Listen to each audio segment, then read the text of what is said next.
l'Éternel bénisse sa parole de ce soir. J'entends quelqu'un dire Amen. Alléluia. Nous avons cependant plusieurs possibilités de prêcher l'Évangile.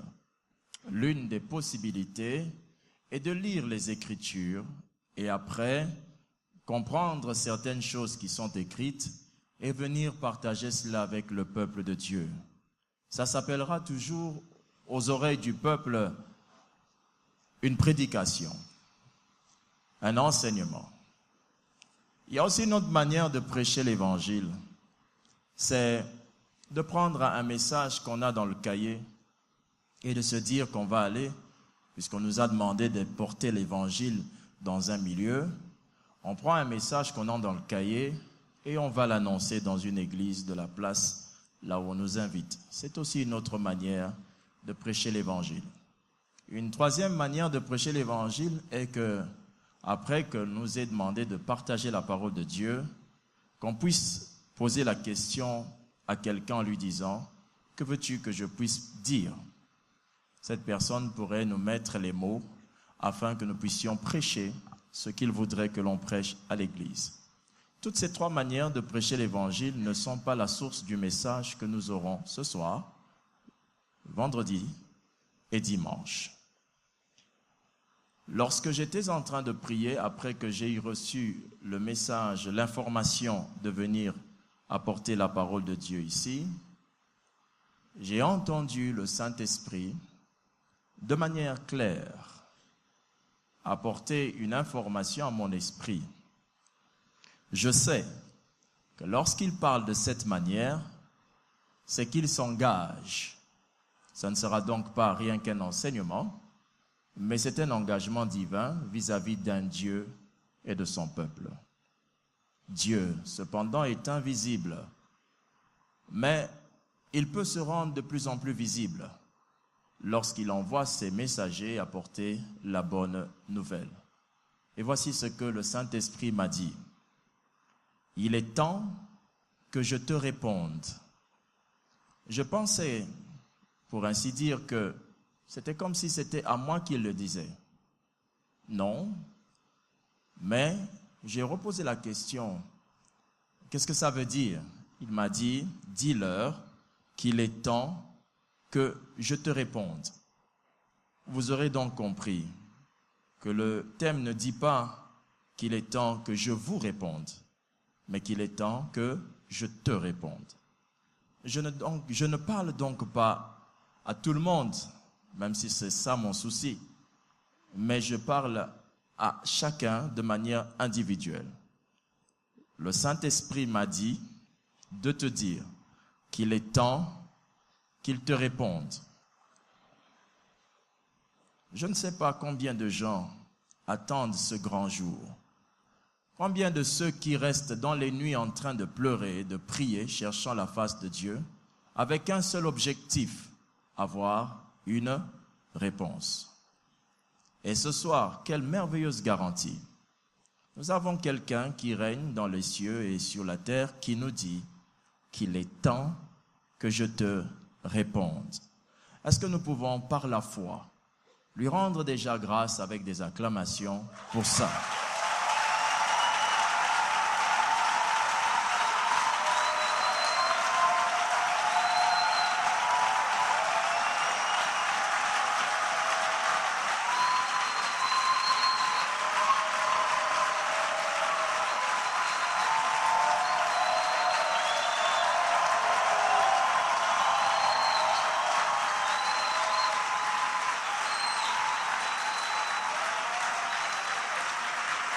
Amen. Que Dieu vous bénisse. Dans les Saintes Écritures que je vais vous demander de lire avec moi, un texte qui a du succès dans la Bible, un texte qui a été plusieurs fois nommé Oscar des Saintes Écritures. Ésaïe 59, verset 1 au verset 2. Ésaïe 59, verset 1 au verset 2. La Bible dit, et je sais que plusieurs l'ont retenu déjà, non, la main de l'Éternel n'est pas trop courte pour sauver, ni son oreille trop dure pour entendre.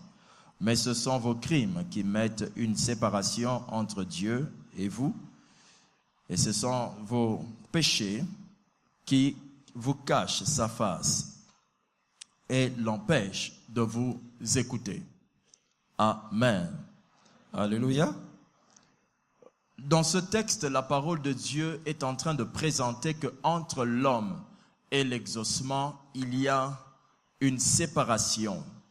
La séparation peut être due à nos fautes, à nos péchés. La Bible dit nos crimes, ce qui sous-entend un péché fait consciemment. Nos fautes, nos péchés deviennent donc un voile, une séparation qui se tient entre nous et l'exaucement. En voulant chercher à comprendre ce texte, je me suis rendu compte que Dieu exauce toujours, mais son exaucement peut se retrouver de l'autre côté du rideau. Dieu répond toujours. Même lorsque vous avez l'impression que Dieu ne vous a pas répondu, il vous a répondu. Cependant, la Bible dit que ce sont vos péchés qui mettent une séparation, qui empêchent que vous puissiez voir de l'autre côté du rideau. À force de chercher, on finit toujours par se rendre compte que Dieu m'avait déjà répondu. Mais les hommes ont du mal à capter la réponse que Dieu leur donne. Dieu veut te répondre individuellement. Il veut te parler. Pourquoi Dieu veut maintenant nous répondre? Pourquoi?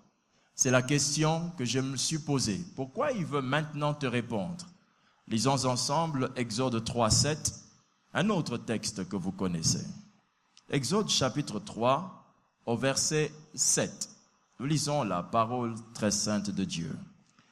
La Bible dit, l'Éternel dit, « J'ai vu la souffrance de mon peuple qui est en Égypte, et j'ai entendu les cris que lui font pousser ses oppresseurs, car je connais, comment? Ses douleurs. » Dieu, plus que n'importe qui, connaît nos douleurs. Des fois, lorsqu'on parle à Dieu, on a l'impression que Dieu ne se rend pas compte de la quantité de souffrance que nous sommes en train d'endurer. Mais la Bible dit, je connais tes douleurs, et non pas je sais ce que tu ressens. En français, lorsque vous allez souvent soutenir quelqu'un, on dit souvent, je sais ce que tu ressens. Savoir ce que quelqu'un ressent veut dire que vous essayez de comprendre. Mais je connais tes douleurs veut dire que je les ai pénétrées, j'ai souffert avec toi. Dieu pouvait le dire ainsi. Christ aussi peut le dire aujourd'hui. Parce qu'il, lui, il est mort à la croix, il a pris nos péchés, il peut dire, je connais ta douleur. Il peut dire que je connais ta douleur parce qu'il sait ce que ça fait de mourir sous le poids du péché de quelqu'un. Il sait ce que ça fait que de mourir avec la maladie de quelqu'un sur son corps pour l'expiation de sa faute ou bien sa guérison. Jésus peut nous dire, je connais ce que tu souffres. Et individuellement ici, le Saint-Esprit m'a fait savoir que la plupart d'entre nous, lorsque nous parlons à Dieu, nous avons la nette impression que Dieu ne se rend pas compte que vous avez suffisamment souffert. Détrompez-vous. Il se rend réellement compte que vous avez souffert.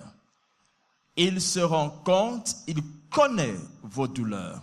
Il les connaît. Il les a portées par le Christ à la croix. Il les connaît. Donc, la raison pour laquelle Dieu veut nous répondre maintenant, c'est parce qu'il a vu nos souffrances. Il faut que quelqu'un sache que Dieu a vu ses souffrances. Oui, vous êtes seul. Pourquoi est-ce que la Bible dit la mention « j'ai vu vos souffrances » ? Très souvent, la souffrance de quelqu'un peut être endurée à l'insu de tous. Dieu insiste en disant « j'ai vu ta souffrance » parce que quand quelqu'un souffre, il a le réflexe de se retirer pour aller se cacher et souffrir dans son coin. Les plus grandes souffrances nous ramènent à la solitude, nous emmènent dans un coin où on se retrouve seul parce que l'on veut peser cette souffrance, on veut l'endurer dans un coin caché. Alléluia. Alors Dieu dit, j'ai vu ta souffrance. Une façon de dire, même lorsque tu as l'impression que tu es seul, moi Dieu, j'ai vu ta souffrance. Je t'ai vu et j'ai vu ta souffrance. Alléluia. Je voudrais vous dire une chose importante. Lorsque vous avez remarqué que les gens commencent à vous abandonner, ne dites pas que vous êtes seul, mais dites-vous qu'ils vous mettent dans une position où Dieu peut venir. Lorsque quelqu'un est seul, c'est que les hommes l'ont permis d'être avec Dieu. Être seul est une expression qui n'existe pas dans le domaine de l'esprit. Quiconque est seul, d'être avec le diable ou avec Dieu.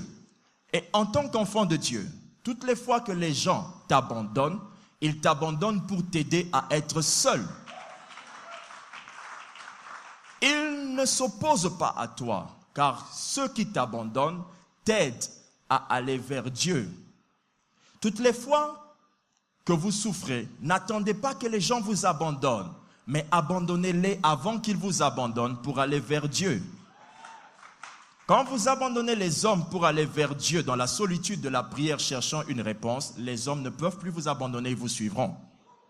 Vous deviendrez donc l'acteur principal de leurs propos, de leurs louanges et de leurs proclamations.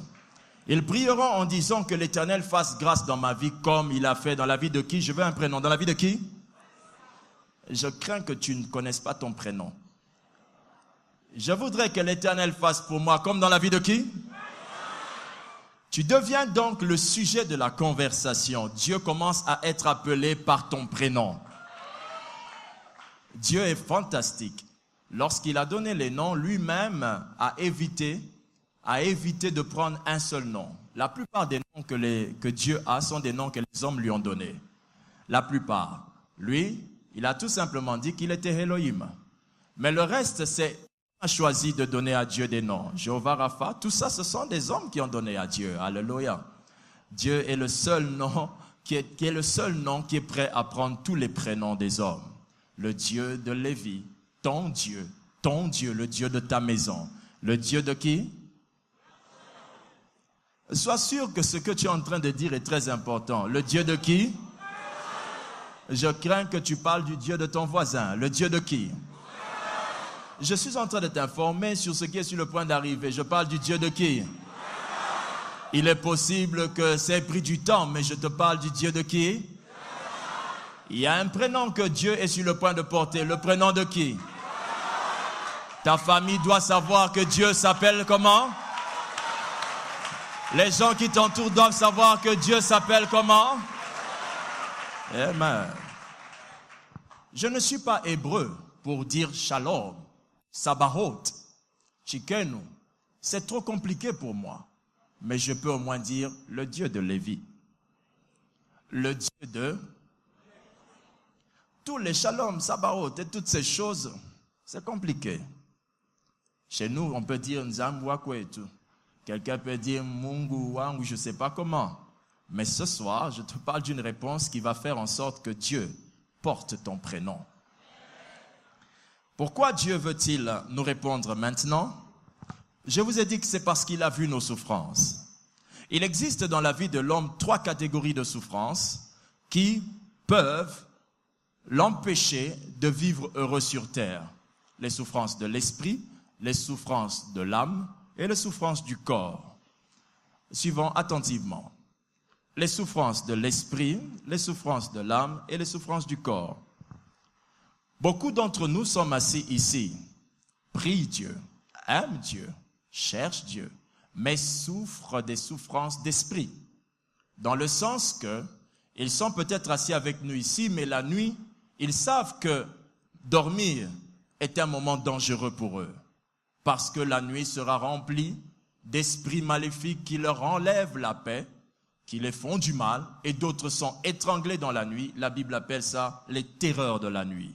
Il y a des maisons dans lesquelles la paix n'existe pas. La nuit, c'est le diable qui prend le contrôle. Et plusieurs sont là et cherchent des réponses. J'ai une bonne nouvelle. Dieu n'a pas simplement vu ta souffrance dans le général, il a vu ta souffrance dans l'esprit. Ta souffrance spirituelle, il est au courant de ça. Il sait que tu fais un effort extraordinaire pour abandonner certaines choses, mais que malheureusement, la nuit, tu es dominé par les choses que tu voudrais abandonner. Il connaît les souffrances de l'esprit. Plusieurs parmi nous ne partagent pas à leurs voisins quelles sont leurs souffrances de l'esprit. Ils ne disent pas à leurs voisins que voici ce que je souffre moi la nuit. Parce que tout le monde aimerait avoir une image qui convienne à ce qu'il veut vous donner. Alors il arrive à l'église, il prend sa Bible, mais il sait que son esprit souffre atrocement chaque nuit. Son esprit souffre chaque nuit. Son esprit souffre. J'ai rencontré une personne qui devait, quand vous êtes avec elle, elle peut vous abandonner pour courir dans sa chambre pour aller se masturber. Quelle souffrance de l'esprit! Une domination incroyable. Le diable était assis dans sa vie. Les œuvres de Satan étaient totalement dominantes. Cette personne n'avait aucune possibilité de se sentir en paix dans son esprit. Mais elle chantait bien, mais elle parlait de Dieu, elle prêchait. Et cette personne, malgré toutes ces choses, souffrait dans son esprit. La deuxième forme de souffrance, ce sont les souffrances de l'âme. Dans l'âme, plusieurs d'entre nous souffrions de beaucoup de choses, telles que les tristesses, les chagrins, les déceptions.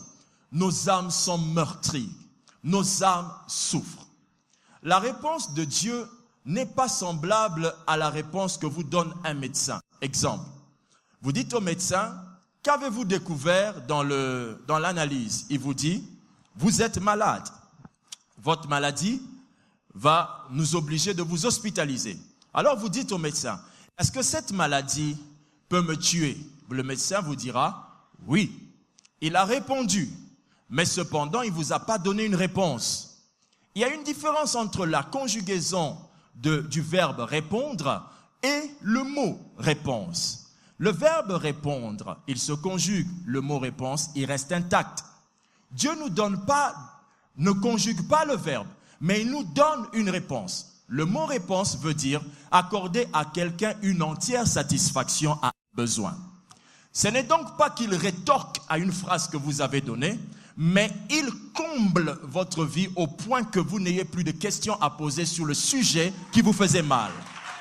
C'est la réponse. Jésus est la réponse. Il ne répond pas, il est la réponse. Parce qu'on ne peut plus conjuguer un autre verbe pour donner une réponse. On ne dit pas, Jésus nous a répondu. Jésus est la réponse. La réponse est humaine, la réponse est divine, la réponse c'est Dieu. La réponse c'est sa toute suffisance. Je ne cherche pas des réponses, je cherche que Jésus me réponde. La réponse, je cherche la réponse. Pendant plusieurs années, j'ai cherché l'onction, j'ai cherché beaucoup de choses que j'ai cherchées. Chose bizarre, alléluia. Un jour, je vais partager ça avec vous.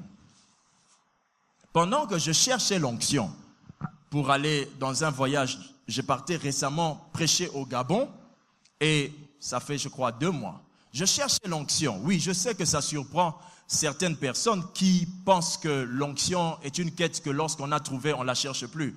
L'onction a des dimensions. Vous ne pourrez jamais vous satisfaire de la dimension d'onction que vous avez. Dès que vous vous êtes satisfait, vous êtes mort.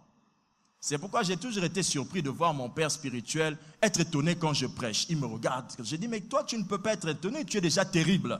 Il me dit, non. Le jour où je n'aurai plus envie d'écouter quelqu'un, ça prouve que je suis mort. Alors, je cherchais l'onction. J'étais dans ma chambre, je cherchais l'onction. Après, il y avait culte. Je suis sorti. Alors, je cherchais l'onction. J'avais une question, c'est leur donne-moi cette onction. Je veux l'onction pour aller au Gabon. Je cherche. Quand vous cherchez l'onction, il faut demander ça comme si on vous avait arraché une dent. Remettez ma dent. À un point que vous allez vous déchirer, mais vous devez avoir la réponse. Pensant que Dieu devrait me donner l'onction, voici ce qui se passe. Je sors de la maison, je vais à l'église pour prêcher. Je finis de prêcher, alors une dame arrive. La dame avait reçu une brûlure assez surprenante sur sa jambe. C'était une brûlure qui faisait une ligne de ce genre. Et la dame ne pouvait plus marcher. Alors j'arrive et c'était à la fin du culte. Et la dame était là. Le mari me dit, ma femme est venue, elle marchait, mais là, elle ne marche plus. Je ne sais pas ce qui se passe. On était sur une moto, elle n'est pas tombée, mais elle a senti comme si quelqu'un l'avait fouettée. Alors, j'ai pris la jambe de la dame, j'ai prié. J'ai dit au nom de Jésus, c'est pour la dernière fois que je le dis. Parce que souvent, quand vous priez pour les malades, je vous assure, Satan a des fois l'habitude de nous rendre des véritables perroquets. Au nom de Jésus, au nom de Jésus, au nom de Jésus, au nom de Jésus. La Bible dit, au nom de Jésus, tout genou fléchit. Je ne sais pas au nom de Jésus combien de fois.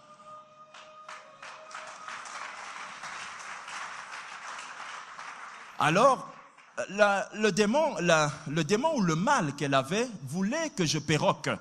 Donc, que je me répète, que je fasse comme si je ne savais pas de quoi je parlais. Et là, j'ai pris la jambe de la dame, j'ai dit, non, je pense que tu me fais passer mon temps. C'est pour la dernière fois que je te le dis. Pose cette jambe et marche. La dame s'est réveillée et elle a posé sa jambe et elle a marché. Waouh, gloire à Dieu. Nous étions qu'à 4, mais personne n'a dit gloire à Dieu. Il y a eu un silence bizarre parce qu'on était conscient d'être témoin d'un miracle. Alors je rentre dans mon bureau, dans cette atmosphère-là. J'entre. Quand j'entre dans le bureau, je regarde mon siège sur lequel je devais m'asseoir.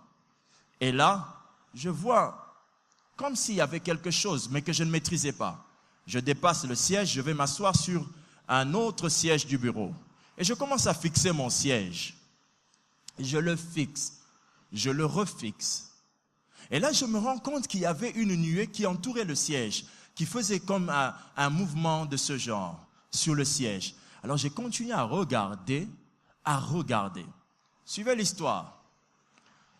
Alors là, il y a quelqu'un qui frappe à la porte. Pasteur, oui. Quand la personne essaye d'entrer au bureau, la personne n'arrive plus à entrer au bureau. Ah, là, j'ai compris que la gloire de Dieu était au bureau. Et je commence à regarder le siège. Alors, je dis, le Seigneur est là. Le siège, cette nuée qui tournait a commencé à prendre une forme humaine. Au fur et à mesure, elle prenait la forme humaine, j'ai reconnu le maître. Alors, je me lève pour aller voir mon épouse, lui dire que Jésus est dans mon bureau. J'entre dans le bureau de mon épouse, je me retourne, je ne vois plus le mur qui nous séparait. Je voyais directement le siège avec le Seigneur là-dessus. Maintenant, écoutez, c'est là où je me suis rendu compte que même quand on demande quelque chose à Dieu, on ne sait pas ce qu'il faut demander. J'ai demandé l'onction. Chose bizarre, j'étais devant le donateur. Mais la seule chose que je lui disais, je me suis seulement retourné, j'ai dit, chérie, il est là dans mon bureau. Quand je me retourne, je regarde là-bas, je n'ai rien compris. J'ai été pris d'un sanglot incroyable et je commençais à dire, non pas moi, toi, non pas moi, toi, que l'on ne me voie pas. Et je commençais à fuir dans l'angle du mur du bureau de mon épouse, comme un enfant en train de pleurnicher et de sangloter. Pas moi, qu'on me voie toi, pas moi. Je ne savais pas qu'un seul jour, j'aurais pu demander à Dieu qu'on le voie lui de cette manière-là. Je me prenais en dégoût d'une manière, je disais, pas moi, qu'on te voie toi, pas moi, qu'on te voie toi. J'ai pleuré dans le coin du mur et le bureau de maman a été rempli de la gloire de Dieu. Nous nous sommes tous mis à pleurer sur la gloire. Chose bizarre, je n'ai pas demandé l'onction. Quelle occasion ratée. Alors là, j'ai totalement compris ce qui se passe. Nous posons des questions pour des choses pour lesquelles nous avons déjà reçu la personne de la réponse.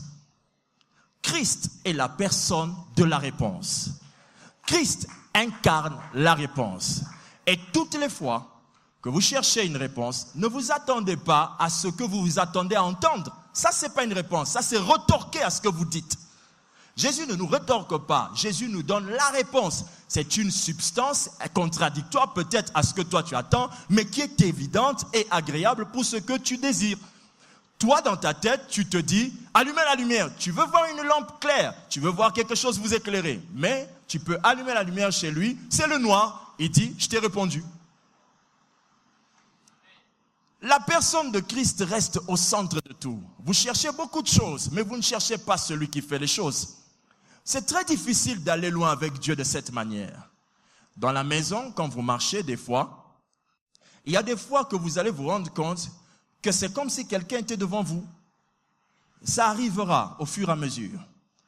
Quand la présence du Seigneur Jésus abonde et devient de plus en plus grande, vous aurez l'impression qu'il y a des espaces où vous ne pouvez pas aller n'importe comment.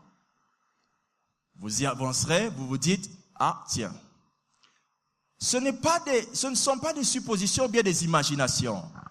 La présence de Christ, elle est vraie, elle est réellement spirituelle, mais son effet est carrément physique. Les hommes disent, quand il y a silence au Congo, Nzambaleki. Je vous en supplie, ne le laissez plus partir. Si vous pensez qu'il y a une atmosphère glorieuse dans la maison, ne dites pas Nzambalekani. Mais dites, il est là. Là où ça va vous prendre, mettez-vous à genoux, commencez à l'adorer. Vous ne cherchez rien. Tout ce que vous cherchez là, ça se cache en un être, un seul être, Christ, un seul être. Alléluia, alléluia, alléluia. Jésus compte nous répondre parce qu'il est lui-même cette réponse. Et croyez-moi, vos souffrances de l'esprit, vos souffrances de l'âme vont trouver des réponses. Pas seulement des réponses, je pouvais vous dire, vont trouver quoi? La réponse. Il y a une troisième souffrance, c'est la souffrance du corps. À ce niveau-là, nous allons en parler vendredi. Amen. Est-ce que le vendredi, vous pouvez emmener vos malades? C'est possible? Si j'avais dit vendredi, est-ce que vous pouvez venir pour être béni? J'allais avoir un véritable big amen. Mais comme on a dit un truc qui paraît, toi aussi, et porter le gars jusqu'ici, on ne sait pas comment on va rentrer avec le transport le soir là. C'est toi qui bloques les guérisons des gens. Est-ce que vendredi, nous pouvons venir avec nos malades? Très bien. Traînez-les au maximum, parce que vendredi, nous parlerons de la réponse pour les souffrances du corps. C'est la guérison. Amen. C'est la guérison. C'est l'une des choses que Dieu donne le plus aisément possible. Vous le savez, n'est-ce pas? C'est plus difficile, je crois que je vous l'ai déjà dit, c'est plus difficile qu'un péché soit pardonné qu'une personne soit guérie. Oh. Jésus guérit quelqu'un, lui dit, va, tes péchés sont pardonnés. Va et ne pêche plus. Mais pourquoi tu n'as pas dit ça avant de me guérir? Parce que je disponibilise la guérison plus rapidement que le pardon. Alors je peux répéter la phrase. Vendredi, venons avec nos malades. Yes. Alléluia. Nos souffrances de l'esprit, de l'âme et du corps, toutes ces souffrances ont une réponse. Et Jésus veut nous donner cette réponse. La deuxième chose qu'il m'a dite quand je lui ai demandé pourquoi il faut que je parle de ça, il m'a dit parce que j'ai entendu leur voix. Il y a des gens qui sont en programme de prière maintenant. Je ne dis pas qui ont fini, non. Je veux voir les mains de ceux qui sont en programme de prière maintenant. Levez vos mains. My goodness. Jésus a dit que je vais vous répondre. Il va vous répondre. Amen. Il vous a entendu. Enfin, je lui ai demandé pourquoi tu veux que je dise ça. Il m'a dit parce que le temps est arrivé. Réponse. La réponse ne se donne pas n'importe quand, même si vous priez très bien. La réponse est un fait de l'esprit qui ne se passe que dans un temps précis. Il y a un temps où vous devez poser des questions ou appeler Dieu ou demander. Et il y a un temps où il doit donner la réponse. Je peux vous assurer que certaines personnes, quand elles prient en disant à Dieu, s'il te plaît, donne-moi le transport pour que je rentre à la maison. Si Dieu vous le donne, il vous aide pas. Ah, je sais que ça, je ne deviens pas très intéressant.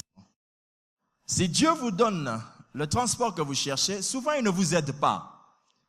C'est-à-dire, si Dieu répond à tout ce que vous lui dites, de la manière que vous vous attendez, il ne vous aidera pas. Des fois, Dieu a besoin de répondre à sa manière pour qu'il puisse susciter en retour la transformation qu'il attend en vous. Vous devez l'accepter. C'est pourquoi, pour traverser ce genre de relation avec Dieu, il faut écouter le Saint-Esprit. Parce que c'est le Saint-Esprit qui te dira, laisse tomber, le Père, ces derniers temps, il te brise. Et tu supportes, tu dis, Saint-Esprit, toi aussi, intercède quand même. Oh là là, j'ai fait tellement d'efforts pour voir certaines choses changer dans ma vie, ça n'a jamais changé. Jusqu'au jour où son Excellence, le Saint-Esprit est arrivé. Il a allégé beaucoup de choses. Merci Saint-Esprit. Alors, on va finir le message avec cette partie, parce que je dirai beaucoup plus de choses vendredi encore et dimanche. Quels sont les dangers d'une relation avec Dieu sans réponse? J'aimerais que vous puissiez suivre ça attentivement. Lisons le livre des Psaumes au chapitre 91, verset 15. Psaume 91, à partir du verset 15. Lorsque vous marchez avec Dieu, que vous n'avez toujours pas la réponse à ce que vous attendez, à ce qui vous dérange, aux souffrances que vous traversez, il y a des risques incroyables, un danger sérieux qui vous guette. Une chrétienté sans réponse, c'est une chrétienté qui est exposée à un véritable danger. À un véritable, je me répète, danger. Vous devez avoir une réponse claire. Et cette réponse doit sortir pendant cette semaine. Sans cette réponse, nous mettons votre vie en danger. Nous l'exposons à un danger. Est-ce que quelqu'un me suit? Lisons le psaume 91 au verset 15. On y va. Il m'invoquera et je lui répondrai. Je serai avec lui comment? Première chose, la réponse que Dieu te donne garantit la présence de Dieu à tes côtés, même au milieu de la détresse. Quelqu'un donc qui n'écoute pas ou qui ne reçoit pas une réponse de Dieu est donc exposé à la présence de Satan. Car c'est seule la réponse de Dieu qui apporte la personne de Dieu. Dieu n'est pas un interlocuteur qui se met derrière un miroir ou bien une grille dans laquelle vous dites Dieu, je veux ceci, il te dit oui mon fils, sois pardonné. Et tu sors de là, tu marches tout seul, tu sors de là. Non, Dieu ne répond pas sans entrer dans sa réponse lui-même.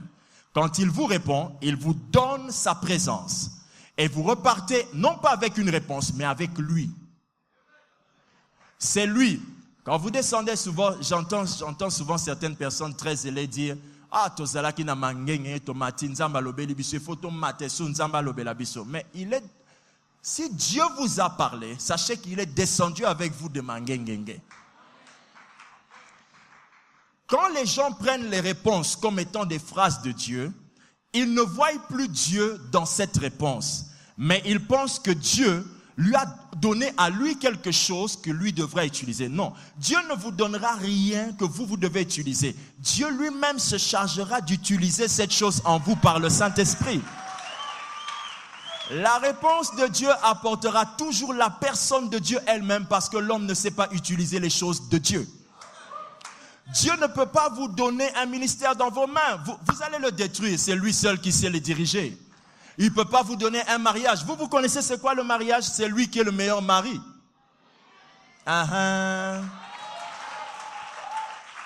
Vous en souffrirez. Il faut qu'il vienne l'utiliser avec vous. Amen.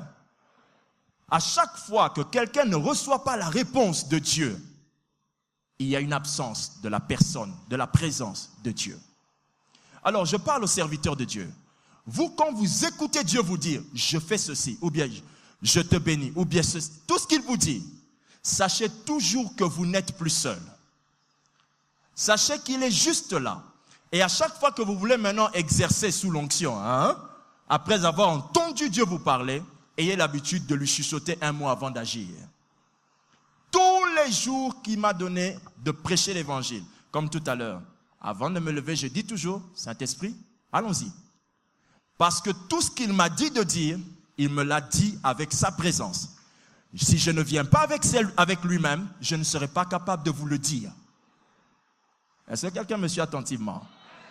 Quand Dieu ne te parle pas, quand Dieu ne te répond pas, tu es privé de sa présence. Et dans le domaine de l'esprit, il n'y a pas de vide. Tout vide doit être comblé. Si Dieu n'est pas là, qui sera là? Le diable.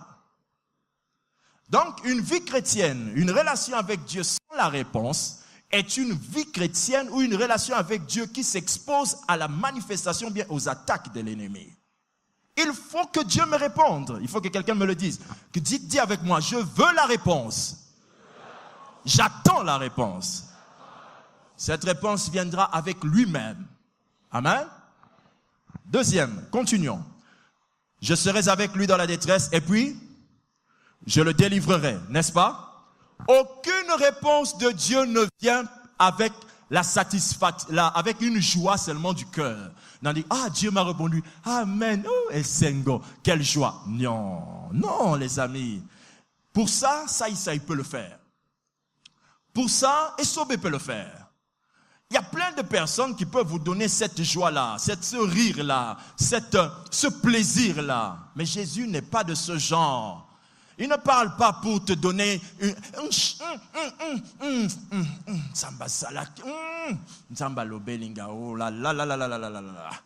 oh my goodness, ça, tu peux mettre le doigt dans le courant électrique de ta... Non, ne fais pas ça. Non, laissons cet exemple. Si tu veux les sensations fortes, j'allais te demander de mettre le doigt dans le courant. Tu auras cette sensation. Dieu n'est pas de ce genre. Quand Dieu répond, la réponse de Dieu vient avec le pouvoir de délivrer la personne.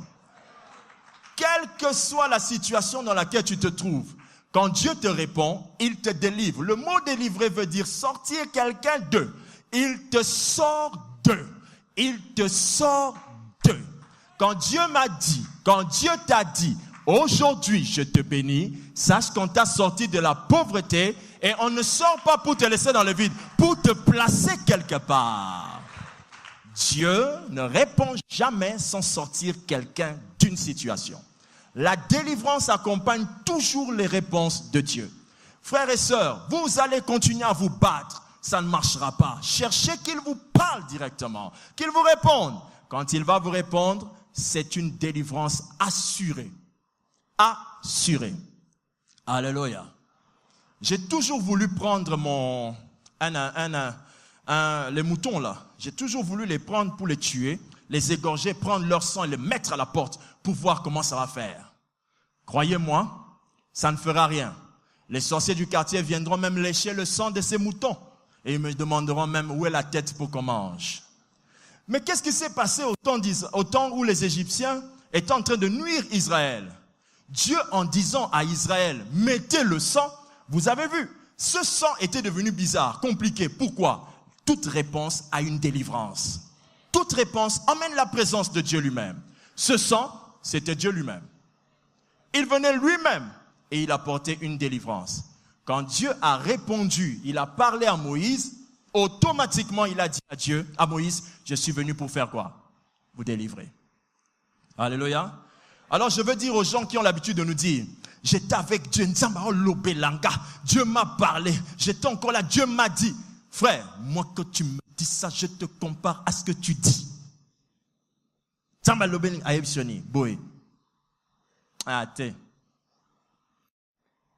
Ne remplissez pas seulement vos cahiers des belles phrases que vous entendez dans votre tête. C'est aussi une belle récitation qui revient dans votre tête. Vous avez déjà lu la Bible, vous écoutez des prédications.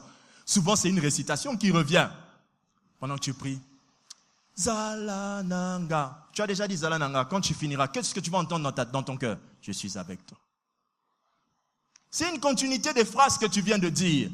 Les réponses de comme ça. Souvent, la réponse, elle vient lorsque tout mon esprit est à l'encontre, va à l'encontre. C'est contradictoire avec le mot ou la phrase que je vais entendre. Quand j'entends ce genre de phrase, on vient de te délivrer. 3. Je le délivrerai et je le glorifierai.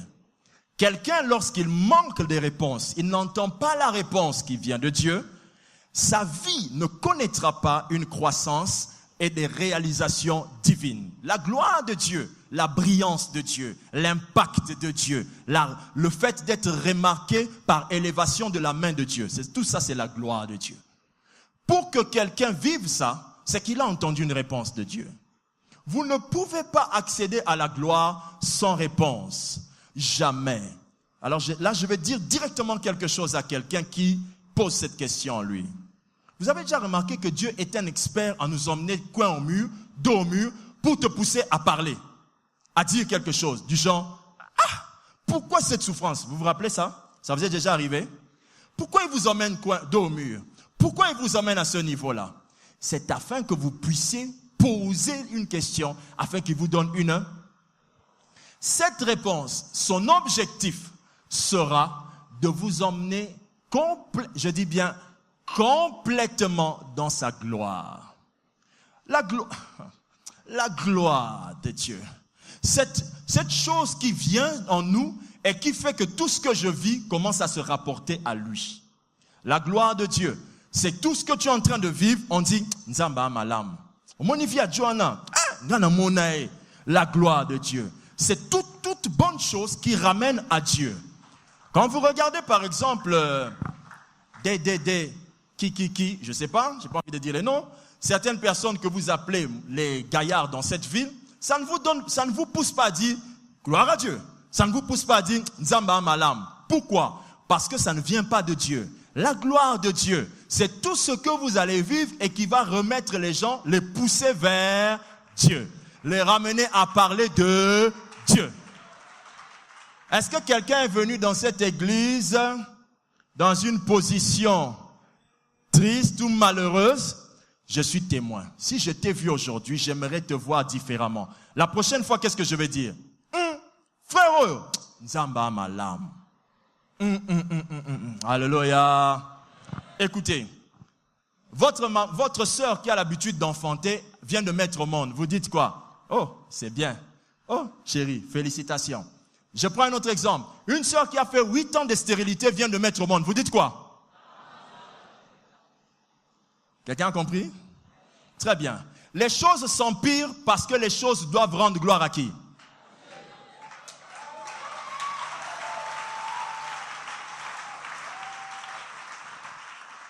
Hey, amen.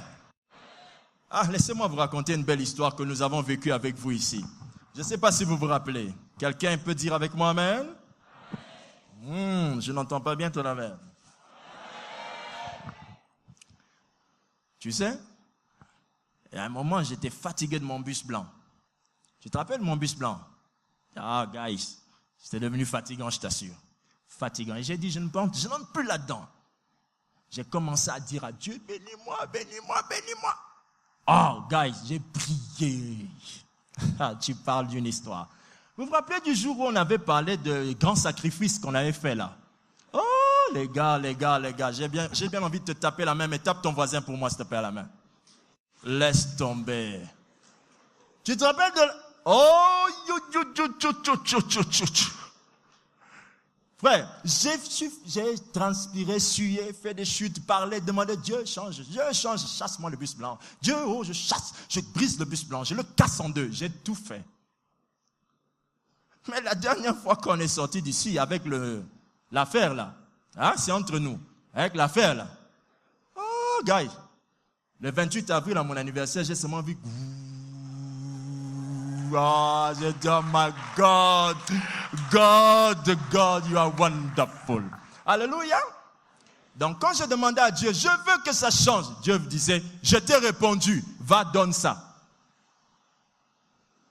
Ah, excusez-moi, je ne peux pas revenir là-dessus hein, pour ceux qui n'étaient pas là.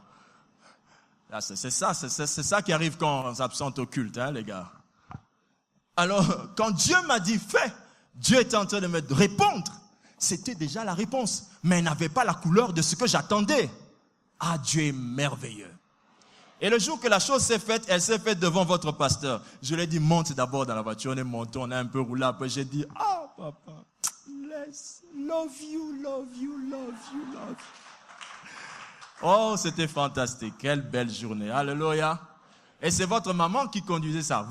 Elle vient, gars, je dis, mamie, mais qu'est-ce que tu me fais là? J'ai dit à votre pasteur combien j'ai pas envie de répéter ça ici. Parce que c'est inconcevable qu'un homme le dise à un homme. J'ai dit, je t'aime trop. Toi là, tu as tout arrangé. Amen. Love you, Marcelo, love you. Wherever you are, love you. Amen. Je le glorifierai. Dieu te fera entrer dans la gloire. Les réponses de Dieu donnent cet impact-là. Finissons le message. Chapitre 91, verset 16. Je le rassasierai de longs jours et vous ne vivrez pas longtemps. Je le rassasierai de longs jours. Je le rassasierai de longs jours. Ce qui veut dire que quand on manque, de réponses, on ne vit pas longtemps. Quand quelqu'un écoute des réponses de Dieu, toute phrase que Dieu te dit allonge le nombre de jours sur terre. Peu vous entendez Dieu, votre avenir est incertain. C'est pourquoi la meilleure manière de vivre longtemps, c'est d'avoir beaucoup d'informations de Dieu sur vous. Amen. Oui, les gars, alléluia. Oui, les amis. Si vous avez des informations sur vous, vous pourrez dire à Dieu, tu m'avais dit. Vous voyez? En disant tu m'avais dit, tu peux te sortir d'une affaire où on avait déjà décidé ta mort. Mais tu te sors de là. Pourquoi? Les réponses donnent la longévité. Votre travail ne dure pas, vos business, vous gagnez un peu aujourd'hui, mais ça ne s'allonge pas. Hein? Des étrangers viennent et ils prospèrent plus que vous. Pourquoi? Les étrangers, chaque jour, vont consulter leur devin pour avoir des réponses, afin que ça aille de l'avant. Mais nous, quand tu es béni, tu ne visites plus le pasteur. Les réponses, lorsqu'elles arrivent, elles donnent la longévité. Moins vous écoutez les réponses de Dieu, sachez que la chose que vous faites ne durera pas longtemps. Les amis, vous comprenez? Alléluia, vous comprenez? Amen. Finissons. Le temps, il est déjà parti. Je le rassasierai de longs jours et je lui ferai voir mon salut. On va finir par là. Et je lui ferai voir mon salut. Lorsque Dieu marche avec quelqu'un, vous pouvez dire, je marche avec Dieu, j'aime Dieu, Dieu est avec moi. Mais si Dieu ne vous fait pas voir à vous-même qu'il est avec vous, ça ne sert à rien. Tout ce que je dis sur Dieu ne me change pas, ne me transformera, ne changera pas ma vie, n'impactera pas ma vie. Mais tout ce que Dieu dit sur moi me transformera. Amen. Toutes les fois que j'écouterai la voix de Dieu, que Dieu me donnera une réponse, ça va changer ma vie. Alors Dieu dit, je lui ferai voir mon salut. On ne dit pas, Nzambe, baye bakozananga. Ça c'est une autre dimension faible. Je parle de la dimension où Dieu se retourne vers toi et te dit, maintenant je vais te démontrer que moi je suis avec toi. Je ne sais pas si vous vous rendez compte. Attends. Si aujourd'hui toi, tu obtiens certaines choses, il y a des choses que Dieu peut te donner qui ne te donneront pas nécessairement une extrême joie. Disons-nous la vérité. On t'offre une cravate. Pour certains, ça dépend des périodes de la vie. On t'offre une cravate, si tu as déjà 10 cravates, tu dirais, ah merci, n'est-ce pas? Mais Dieu dit, maintenant, je te ferai voir mon salut. Dieu, imaginez un être qui est déjà épatant, décide de t'épater. Je ne sais pas si vous vous rendez compte. Lui se retourne et dit, donne-moi ton prénom. Je vais te démontrer que moi je suis Dieu. Alléluia. Attendez, je vais vous expliquer la chose. Jésus a marché avec Dieu, oui ou non? Ah, le Père était avec lui, lui-même. Ok, super. Des miracles qui prouvaient que Dieu était avec lui. Mais à quel moment Dieu a démontré à Jésus que moi-même je suis avec toi? C'est quand personne voyait Jésus dans la tombe.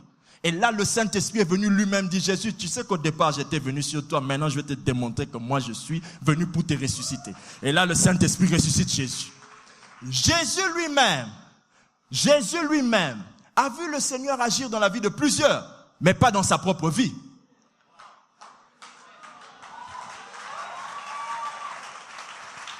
Il a cherché des visites pastorales, il n'en a pas trouvé. Aucun pasteur était prêt à recevoir Jésus dans son bureau. Les pharisiens disaient, personne n'a accepté de recevoir Jésus. Personne. Lui-même, il va naître dans de mauvaises conditions. Imaginez un peu, lui-même, il naît dans de mauvaises conditions. Quand il est emmené de l'or et tout ça, qu'il ne pouvait pas utiliser, ses parents, nginda qui y a ngindité. Tant à Koli, il n'y a pas même là, on va même les gens souter. Et comme si kaba basimoko mike, comment qu'on gérer. Ah. Il a cherché de tous les moyens que côté ali kambo non. Il l'a fait. Mais quand il est mort, quand il a donné sa vie et qu'il est entré dans le tombeau, alors là, le Saint-Esprit est entré, il a dit, bon, c'est comment l'histoire? Je suis venu maintenant agir dans ta vie. Vous savez, des fois, quand vous marchez avec Dieu, vous oubliez toujours la puissance du Saint-Esprit. Jésus l'a attendu pour commencer. Et Jésus l'a attendu pour sortir de la tombe. Vous imaginez? Vous imaginez?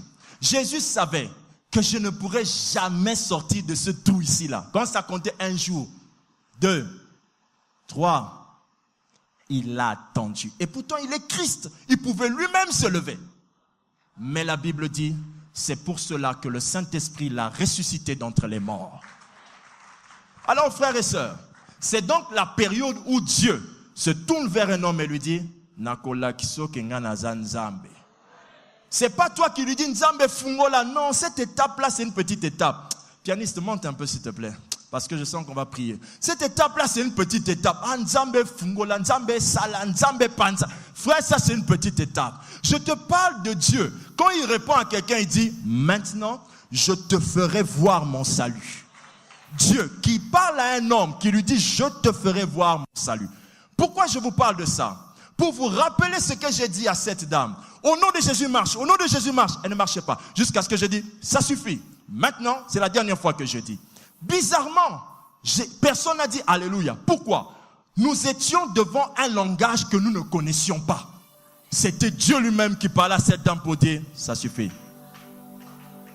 Et c'est ce que je suis venu vous dire de la part de Dieu. Ça suffit. Ça suffit. Ça suffit. Est-ce que quelqu'un m'entend très bien? Ça suffit. La réponse vous parvient. Nous avons 5 jours. Nous avons des jours devant nous jusqu'à dimanche. Lundi ne viendra pas sans que je n'ai reçu cette réponse. Ça suffit. Car l'Éternel déclare, je te ferai voir ma gloire. Je ne ferai pas une copie de ce que tu penses, mais je te ferai voir ma gloire. Comment Dieu peut-il dire? Ce sont des choses que l'œil n'a point vues, des choses que l'oreille n'a point entendues. J'ai déjà entendu beaucoup de choses, j'ai vu beaucoup de choses. De quoi parlait-il? Des choses que moi, Dieu, je suis seul à faire. Je te ferai voir que moi, je suis Dieu. Je te ferai voir que je peux faire ce que tu te dis que je ne peux plus faire. Je te le ferai voir. Le cortège de quelqu'un doit s'arrêter ce soir. Que l'on t'ait embaumé ou pas, arrête-toi ce soir. Que l'on t'ait embaumé ou pas, arrête-toi ce soir. L'Éternel a décidé de te répondre, de te faire voir son salut. Je ne sais pas comment toi tu interprètes le salut de Dieu, mais lui dit, je veux te faire voir mon salut. Alors si le salut de quelqu'un c'est qu'il soit béni, soit béni. Alors si le salut de quelqu'un c'est qu'il soit guéri, soit guéri. Alors si le salut de quelqu'un c'est qu'il soit élevé, soit élevé. Alors si le salut de quelqu'un c'est que son mari rentre à la maison, qu'il revienne. Alors si le salut de quelqu'un que son ministère monte, alors monte. Alors si le salut de quelqu'un c'est la guérison miracle, alors reçois-la. Alors si le salut de quelqu'un c'est le baptême du Saint-Esprit, alors reçois-le. Alors si le salut de quelqu'un c'est la délivrance des démons, alors sois délivré. Sois délivré. On entend. On entend. Élève ta voix avec moi et commence à dire, je veux voir ton salut.